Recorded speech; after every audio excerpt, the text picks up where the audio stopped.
Welcome to The Circle, where we tap into the journey of life, spirituality, and wellness. We are the BoujAunties. Welcome to the BoujAunties. It is a beautiful spring day today. Yes. Is it finally?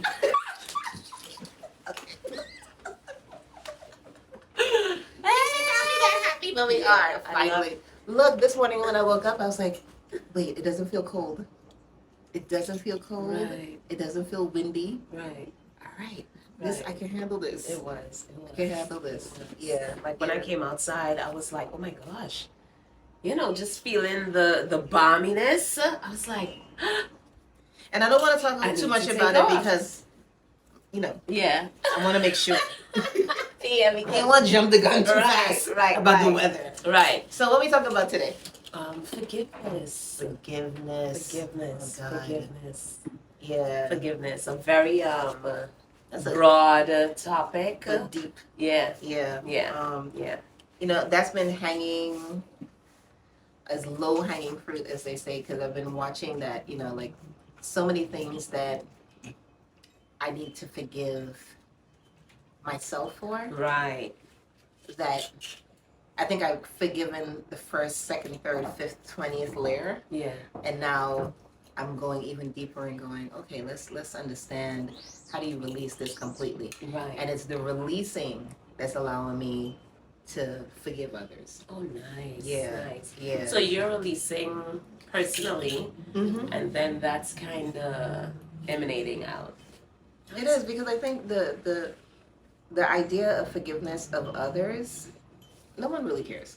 Right. You know, when someone apologizes to you, they're really doing the apology for themselves, right? It's they had their own experience, their own emotions, their own whatever, their own processing. Right. And when they come and say, you know, I apologize for this thing that I participated in and it hurt you, it's really them acknowledging their own personal growth, their own journey through. Right. And so when I apologize to myself and say, look, there was decisions that you made in your life, Right. based on what you knew, that created a particular wave and effect that not only affected you but affected the people around you that you love. And that takes a lot of introspection to go, wow, like my decisions as a 19-year-old, 20-year-old, 25-year-old woman has affected my children. Right? Has affected their process and their life. It has affected my process in my life, good or bad, right? But the parts that, you know, I see myself struggle through as a mother, I see my children trying to figure out their process, and I'm like, oh, I need to let that go. Right, because I think I might have given you something that makes sense. Yeah, you didn't need to deal with that stuff if I just let that go. So yeah, that's where the forgiveness comes. Wow. You know, it comes, you know, in that full circle. Yeah, yeah. When you look at it, like when you look at the cause and effect of it, it makes you realize that forgiveness is really something that's personal, right? Because there's an adage that that I hear come up all the time when we talk about forgiveness, that it's really not for the person that you think you're forgiving. Yeah. Right? We were having this discussion before we came on. It's really for you, right? It's really for you, for whatever feeling or whatever contribution you may have made, you know, in that situation. You get to, like you said, you get to release it. Yeah. Right? Yeah. You get to release it, and it doesn't have to fester with you anymore. It doesn't have to calcify as trauma for you anymore. We're outside. Right. So all the noise. Yes, yeah. all the yeah. noise, all the noise. We're in New York, people. Hey. The city. This is real. Yeah.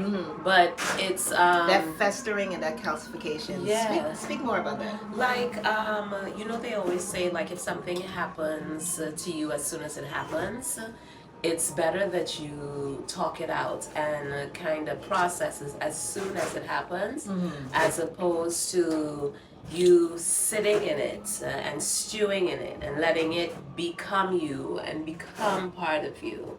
and then you address it years after, it's going to be harder to rectify your whole process, right? Because it wasn't addressed when it was young and small and. But was it really small? Well, when I say small, I don't want to invalidate anybody's, Yeah. trauma or anything that they may have taken away from a situation. So let's not call it small. You're correct. But that seed, Yeah. right? Yeah. If it's not, if it stays there, it gets time to be rooted, right? Right. That it's the rooting, right? And so when I was getting nice and deep, when I was maybe 15 or 16, I'm 16 years old. Like the boy, he wasn't really a boy, he was a grown ass man. Knew fully well that I shouldn't be messing with him. Right. But it was this whole, it was the 80s. He drove 3.6 something. No, child. He drive a Mazda. Oh, right. So Mazda with tinted windows and all the things. Right? And all the gold and all the whatever. He hustled, whatever, right? And I was always like this quiet kid, right? And so I wanted to be something that I wasn't. Yeah. Right? I wanted to be the girls who were popular in a group that I personally didn't feel comfortable in. Right. I didn't like the idea of hustling and the danger and all the things. Right. But growing up in the 80s, that was what was, right? Yeah. So long story short, not triggering anyone else, but I was the victim or victimized by this person. Yeah. And sexually assaulted. Right? Wow. So by him and his friend. And so that was like the first time I remember like something happening to me. Yeah. Caused by someone else who, like, my parents couldn't protect me. Yeah. My friends couldn't protect me. Like, here I was in this situation where I was violated. Yeah. Right? Yeah. And so in that violation, I went to counseling, all the things that went through that process. But I didn't forgive myself. There was a lot of spaces like, you shouldn't have been there. Been there, yes. Right? I began the story like that. Yes. Right? Yes. On purpose. Because I changed my mindset around that. But you shouldn't have been there. Right.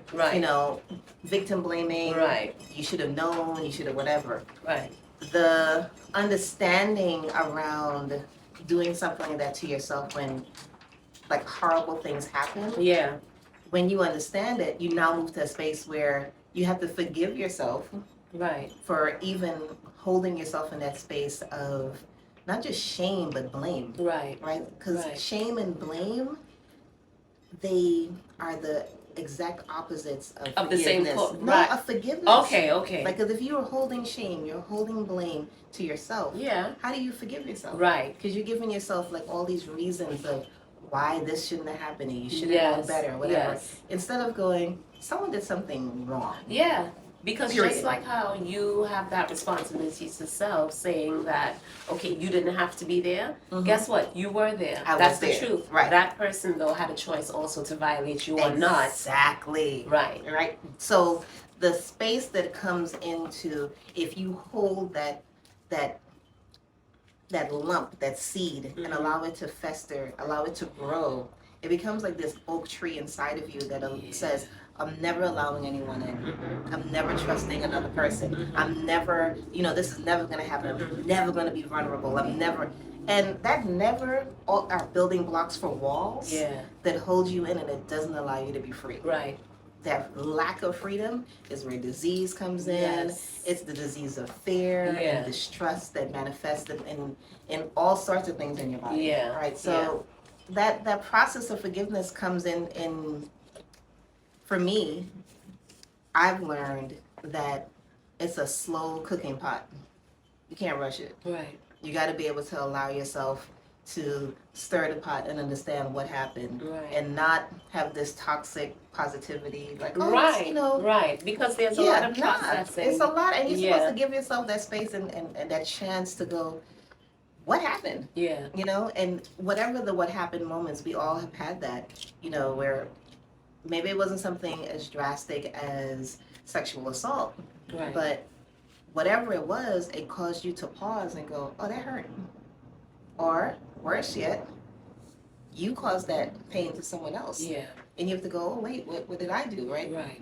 It's interesting when it's questioned. Because how do we forgive as parents? We're parents. Right. How do we forgive our parents? Our parents. Our We were parents. talking Yes, we about were this just talking about yesterday, this. right? Yes. Mm-hmm. How do we forgive our parents? I think you have to start at realizing that when your parents were parents,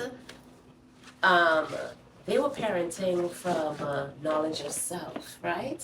And they may not have had that much knowledge of self. Talk about it. Right. So, they were also having experiences that were molding them, that were influencing them mentally, spiritually, physically, As were we. As were we. And I think when you equate yourself to your parents, where you are now as a parent, right, it makes you see. It makes it relatable, and it makes you see that everyone your parents deserve grace. They do. Yeah, they really do deserve and especially where things probably weren't so accessible, and as far as like therapy or talking to someone, or just knowledge, knowledge, right? Yeah. And I think what opens you up to really forgive your parents is that parents, a lot of our parents were in what you call hard spaces. Come on, talk about it. Right? Talk about it. Even before, right? Before they even hard think spaces. about you, me, Yes, anybody coming. They were in hard spaces. Hard spaces, that rock in a hard place kind of space. They were there. Yeah, they were there. And it made it hard for them to navigate. So you have to really think about all those feelings and emotions that were banded around that so that they could just process and progress, right? To get them out of those spaces. So when you think of the shells that they've had to build to be resilient, yes, you have to, and I'm talking to myself while I'm talking to this. I hear it. Yeah. I heard it. I hear it. When you think about that, when you think about the power that they had to develop in order just to progress, it's relatable. It's relatable, and it makes you realize that they were developing humans also. They were developing in their niches also as young adults, or as young adults who came abroad, That part, the immigrant story. You understand what I'm saying? Story. So the story, the nuances of the stories kind of gives you more, gives it more of a voice, more volume, to allow you to hear those spaces where your parents' voice might have been a little bit dimmed because of situations that they were in. Which is why they had to get so loud. Right? Yeah. They had to get loud to be heard. Like this whole, our tongue-in-cheek approach to the BoujAunties, right? Just even the title of it. My dad had this saying, he was like, you gotta fake it till you make it. Right? So, my father was just hilarious. I know he probably laughing now. Yes. He would just be dressed to the nines. I'm telling you, shirt, suit, hat, everything, whatever, but be broke. He would have it was like, oh my God, we just waited for the next paycheck to come. We just waited, right? Yeah. Like he worked for Local 3, part of the union. They would, lay him off for all the reasons of his black skin that they can find, and then, he'd have to come home and like face his family, like, how am I gonna feed y'all, right? And so he was like, we gotta keep our spirit up. Yeah. And so that level of like appearance, it wasn't keeping up appearances for other people, but it was trying to keep his own vibe up for himself, right? To keep his energy and his spirit and his mood up, so he could even deal with, he's the leader of a home, for his woman and his children. And so when I think of those spaces that he didn't have a space and a chance to have time to even conceptualize forgiveness. Right? When you think about it, it's like when you're in survival mode and you're just trying to fake it till you make it, or show the appearance, like we're strong, whatever. You don't have time to sit into the space and go, how's this feeling? How's this making me feel in my body? And so you get like this real raw, loud bravado that comes through, that if you move it to the side, you go, oh shit, that's pain. Like, we get to look at our parents now from new sets of eyes, because we're also living our own life experience, whether we're parents or not. Right. You can look back at your parent and go, you didn't know what the fuck you was doing. Exactly. And I think it's true. And like they always say, you won't, parents always tell you, you won't know until you have children. Until you have experienced that. Nikki's in the corner talking about, I agree. You gotta have children. Right. Because I don't have children, but it's like when I'm in this stage of my life, I'm like, how did they do it with kids? I'm barely trying to do it by myself. Yeah. But I the forgiveness part, right? The forgiveness part of where we look at ourselves and go, you know what? But they did. Like, I'm here. In whatever crazy way it was, or how my dad showed up, how my mother showed up, all the things that they went through, whatever. I still got like an abundance of love. I still got people who really cared about my existence, and not everybody had that experience. And so it allows me to look at them and go, I know y'all didn't know what y'all were doing. I know, because you know how I know? I didn't know what I was doing. I really didn't. Like, good Lord. Who put me in charge? Ooh, put me in charge. A bunch of human beings who will look at it and be like, so we're going to eat today? I was like, all right. Who's cooking? Me. I'm the one who's, I don't know how to cook. My God. Oh my God. I remember being like, having like it was 3 of y'all, really, because the Bali would be over. So there would be 3 children everybody was under like maybe 12, and then there was like infants. And this expectation that I was the person who was going to cook food, and me calling I had a friend, her name was Arlene, I would call him like, yo, how you make chicken? I was like, tell me, like, walk me through this thing, because I got to feed these people, and they're waiting, right?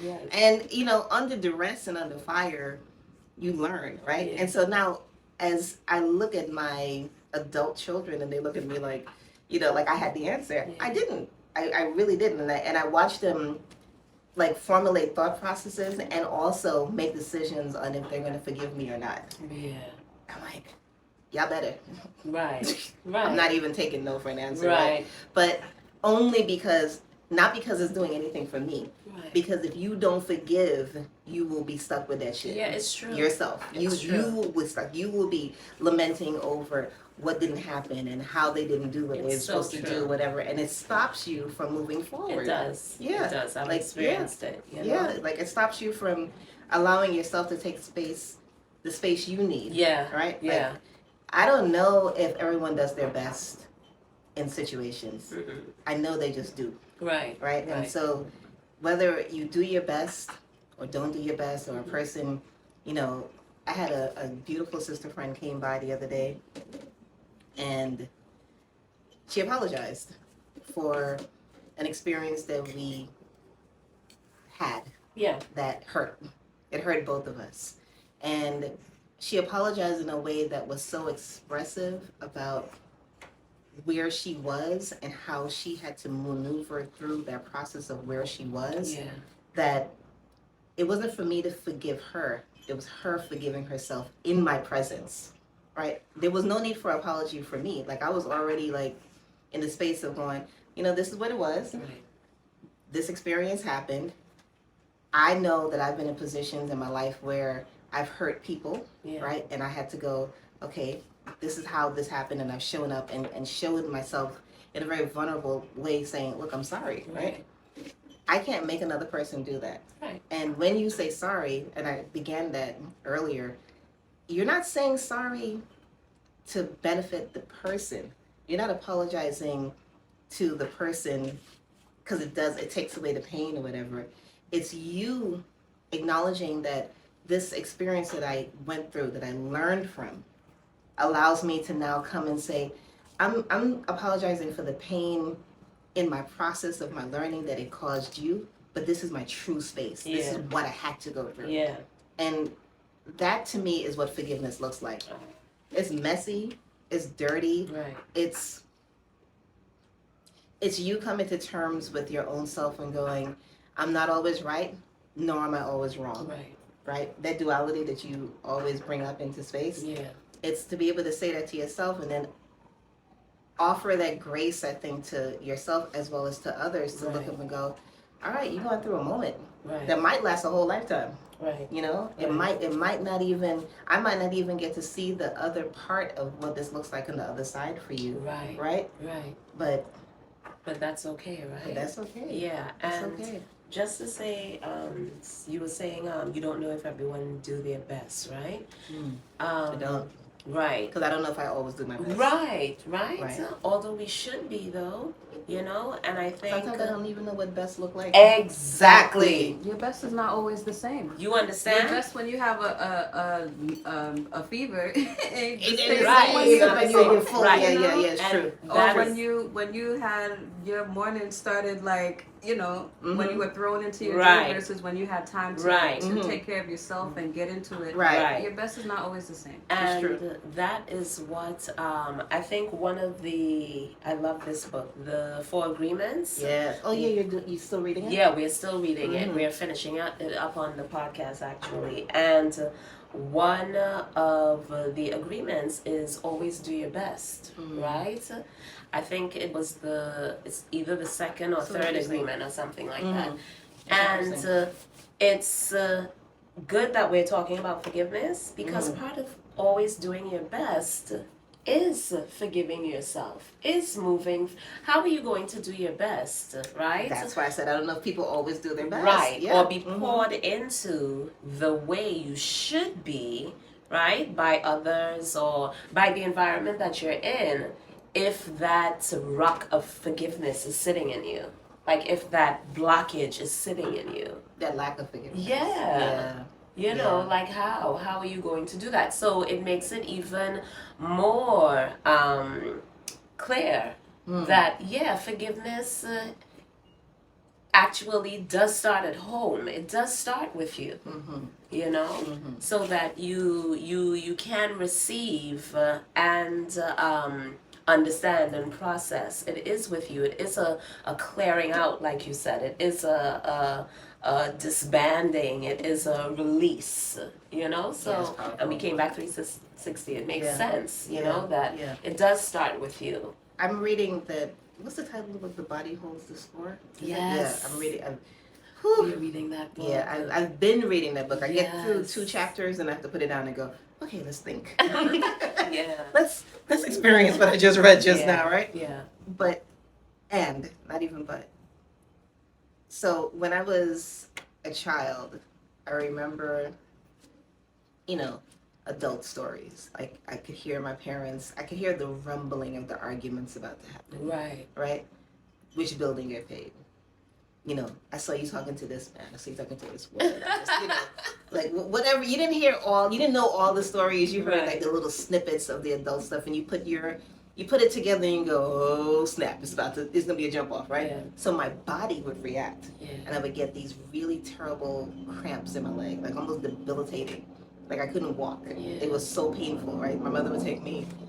She would take me to the emergency room, and she's in so much pain, and as soon as I got to the emergency room, it would go up because they're not arguing anymore. They're just sitting there going, I don't know what happened, because I would be like wailing on the floor, right?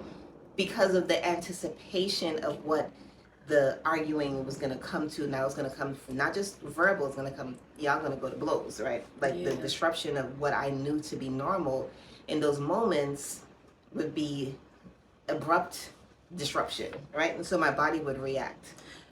Do you realize that your reaction, your physical response, did it shut down the... Absolutely. 100%. Isn't that crazy? 100%. So when you think about you're in a relationship with someone, like you and your partner, and your child is there, and y'all you know, and all of a sudden the child just starts screaming and crying and crying and screaming, right? Yeah. Energetically, they are trying to disrupt what is happening. Yes. Like focus on what you love. Yes. Focus on what's important. It's me.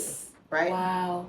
Yeah. So the way our bodies react and tell this story, right? It's now I look, okay, so that was then. I still have the memory of when things get wild, and it has to get like wild for me to suddenly go, oh shit, my legs.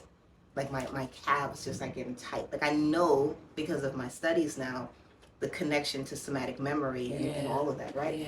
But my body will immediately start going, oh, something's happening, you know, and I now have tools, you know, I have breathing and meditation and acupuncture and exercise and thought, but my body immediately goes, oh, something's about to jump off. Let me feel this pain. Wow. Yeah. So it made me go, why? Why is that still the reaction? And I realized I have not forgiven my parents for their journey. And I have to forgive them because they only knew what they knew. They did the very, like, it really was, they really did the best that they could, you know, and all the disjointedness, they were also two people who loved each other, like, so passionately that it needed to learn boundaries. Right. It needed, you know, vulnerability, but also boundaries. Right. You know, it needed all those spaces that I think they learned in front of us. Yeah. And when you're learning and making mistakes in front of people, yeah, everybody get hurt. It's true. Everybody get hurt. And you know, everybody. I wish, and this is why therapeuticizing things is so important, because if only we could tell young mothers or people coming into certain realms that, I mean, think about it. There is no way you're having a fresh first-time personal experience and it's not going to be messy. There is no way. You understand? Right. It's dirty. Right? Because somebody is they're also being their full selves. That's it. That's it. You understand? So it even makes you think even more. That is why forgiveness, they're worthy of forgiveness. They're responding to something very viscerally for the first time. Yeah. You know? Yeah. We went to, Ade and Sage went to see Tiana Taylor's movie. What's the name of the movie again? Oh my God, I can't remember. It's something. Second. Yeah, it's something. The 10th. Something. Anyway, but go see it, guys. It was good, right? I'm not I gotta go say all the things, but there was a particular space in the movie that, you know, the two characters were like, well, when you're a hurt person, the person you're in a relationship with is a hurt person. How do you authentically love each other when you're both moving from unresolved hurt? Right. Which, when we look at all of the relationships that we have, and I watch the people who are around me and people who are talking about they want to be in relationships with people or whatever, the idea that you have all these things that you need to work through for yourself, right? So you can attract someone who has also worked through their things, so you can have a healing relationship. Yeah. And it could be donkey years trying to wait for that situation to happen. It's true. Because the minute you think, oh, I've worked through all my stuff, get in a relationship, and all of a sudden you turn into like the 10-year-old who, you know, those triggering things happen that you have to go, oh, I need to be honest about this. I need to work through that too. And and you're meeting that other person who, wherever their trauma was, you're meeting them. Yeah. Even though you really felt like, oh, you did, right? So what are the tools for forgiveness? Like, what can you use for forgiveness? 1001. Thank you, Nikki. That's what it is. Yeah, 1001. Yeah. 1001 reasons for real, right? Go see it, guys. Go see it, right? Shout out to Tiana Taylor. She's amazing. She really is. Yeah, raw, right? But yeah, like, what are the tools? Like, what tools do you use for forgiveness? You have to process, and you had to forgive me. Did I? Yes, you did. You had to forgive me, right? So and I had to forgive you, right? And I think any relationship that you're in for a long period of time, there's going to be opportunities that forgiveness needs to show up. Right? Okay. Yeah. So, what were your tools?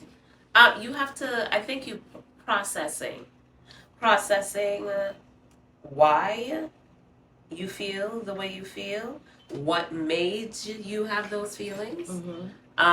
Realizing that those feelings are just feelings. They're just feelings. Yeah, realizing that sometimes feelings can come from projection. You know. Feelings can come from projection. Yeah, and realizing that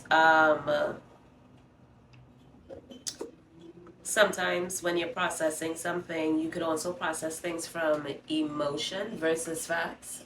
Always. Right. Yeah. You know? So when you start using those kind of tools, it kind of takes the dust off of it, because those tools kind of make you connect more to the person that you're in the forgiving situation with, that you're trying to forgive. Because now it's like it's a reflection. It is a reflection. Yes. Yeah. Because now it makes you swing. You have the mirror up, but now the mirror can show you what may be going on for the other person. And it's not that you're making assumptions, but you're just opening up or kind of like channeling where that person could have been, the situation that person could have been in also, because you can now, you see yourself, so you can now relate to that person that you see why I love you so much. You're so smart. So good. You know? Yeah. Do you use the same thing for yourself though? It's harder sometimes because you don't see to turn harder. the mirror on yourself. That's why processing is important, you know, and that's why being in tune with emotions, like really having certain types of boundaries, allow you, you know, to Nikki, how are you whispering and you're totally involved in this? Everybody know you're there. You don't want to be a camera, but they know you're here. That's Nikki, okay? Our production person, one of them. That's self-actualization. You gotta know. You gotta be in tune with your emotions, because that's where you can see where you're violated. And from there, you know your boundaries, right? And who violated my boundaries? Right. Was I holding true to my boundaries? Or this other person? Exactly. And did you violate your own boundaries? Right. Were you the one who violated the boundaries? Yeah. Right. So it's like once you can give yourself grace, you can extend that. Yeah. You know, because there's a relatability. You can put yourself in the other person's shoes, and understand how not to take it personally. Right, exactly. Because everyone's going through their own thing, journey, right? Yeah. And people usually don't intend to harm others, but and if they do, it's not coming from a place of wholeness. Right. And so it doesn't come from a place of wholeness, like that space of there's a bunch of things we can do, like a laundry list of why this hurt. This person did 1, 2, 3, and number 4 equals to the pain that it caused, right? That's one flat part of the story, right? But what about how they got to 1, 2, 3? Right. They had their own experience that made them feel vulnerable, that they made them feel whatever, which they thought that the space they were in was like a rock and a hard place. Yeah. And so they reacted. Yes. Right? Yes. And so everybody got cuffed in the mouth. Yeah. Even the people who were just walking by was holding the cup of the water. They're like, oh, I was just giving you water, but you just cuffed me in my mouth. Yeah. Right? So now you have this train of experiences where I'm now not going to forgive you because you cuffed me in my mouth. Right. But I can't see that the reason why you cuffed me in my mouth, I was just inadvertently got cuffed. Right. I got punched in my mouth. Yeah. Because you were going through your own pain, right? Approaching those experiences externally is easy. But when you're the person who is flailing your arms and kicking and, hurting the people around you because you're in your own survival, that's when I had to look up and go, I'm hurting people who I genuinely care about, who care about me, because I've been hurt. And I haven't let go of whatever those hurts were. Whatever those traumas were, whatever those fears were, they happened. It happened. There's no one taking away that experience, but it's not happening. Right? And I have use the action of replaying things over and over again and then judging those things by how I was going to maneuver through my life. Right. Which, what could have been a possibly smoother transition was very herky jerky, because you got to be like looking like, okay, you know, who's doing what, you know, who's coming, what y'all doing, what you mean, whatever. And I think the space of freedom that has happened, you know, for me, I think over the last maybe 12 years has been learning how to go, it happened, I acknowledge that it happened, I acknowledge what I played my part in those, and now let me go and do a different story. Right. Yeah. Doesn't mean the story's going to be right. Right. Or wrong. Right. But there's a duality of being able to learn and move from a space of grace. Yeah, it is. For myself. It's It like sure is. if let's say a person had a situation where they were in a pool or something, Yeah. and they're like, you know, for survival. Right. Right. But instead of learning how to swim, you're now in like half a foot of water doing the same thing. So you're going to use the tools to get you out. Right. Yeah. It And doesn't also make sense that you when know. you're in half a foot of water. Just stand up, right? Right. And people say, oh, just stand up. But by the time you finish standing up, you've taken down So everybody many- around you. Right. Everybody's wet. They got their hair is messed up. Their Yeah. the whole everything, because you just was flailing around and not realizing, oh, you're just in half a foot of water.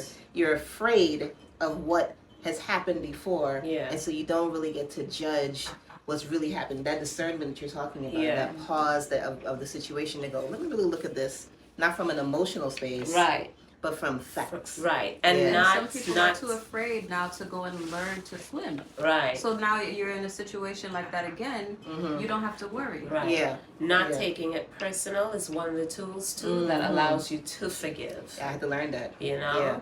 I think this last set of experiences that I had, like, you know, going through like a massive family breakup, right? Then having businesses and partnerships that I had with people that transformed, and that was a breakup, right? It wasn't so much me understanding that it wasn't a breakup but a breakthrough that allowed me to move forward, right? But I had to go through the spaces of going, that hurt. You know, why does that hurt so much? Right. You know, why did that have to happen? When you ask yourself those questions, and you ask it in a very deep way, you start seeing, oh, this is a chance for me to grow. This is a chance for me to expand myself. This is a chance for me to allow myself to see that things are, just because you're a nice person, you're a good person, you know, don't mean people are gonna like you. They don't mean that people are gonna be fair to you. Right, Don't it's mean true. people are gonna understand It's what you're trying to bring. Sad but true. But it's true, Yeah. right? It is. It just is. Yeah. But what it does allow you to do is make decisions really quickly. And my quick decision was that I could either live in that space of like, oh, I'm gonna hide from people, I'm gonna not let you in, or I'm gonna be vulnerable with boundaries. Yeah. The boundaries make other people uncomfortable. Right. I understand that. But their discomfort allows for what a beautiful relationship that we could have. Right. Because we now recognize that you can't just do anything to me. Right. I can't just do anything to you. We have to recognize each other as human beings occupying this spirit body. Right. And we have to treat each other in a respectful manner. That is so true. Yeah. And that's the forgiveness, Yeah. the ethics that come along with it. Not the ethics, but it's like the gift. Yeah. Because the forgiveness is so blasted hard. It's like you're doing 2,000 push-ups and a million kettlebells, but the forgiveness is the abs. It's the shoulders.